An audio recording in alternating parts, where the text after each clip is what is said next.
Amendments के जरिए law बनाया गया है, हम उसके आज भी मुखालिफत कर रहे हैं और कल भी अपोज करते रहेंगे। और लीगली हम सुप्रीम कोर्ट में चैलेंज किए।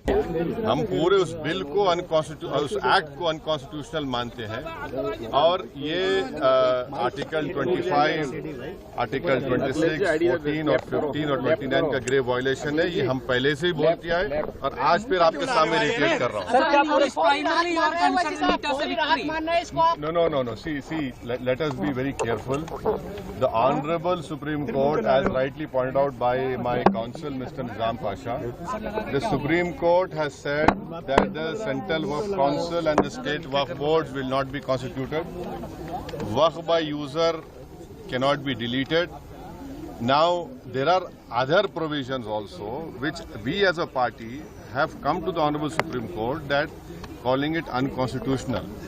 Now, whenever it will be heard, our counsel, Mr. Nizam Pasha, on behalf of me, will be arguing it.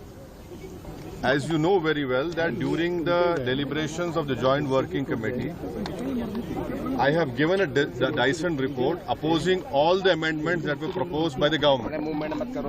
And during the debate in the Parliament on the consideration or passing of that bill, I have opposed each and every amendment. I have called it unconstitutional.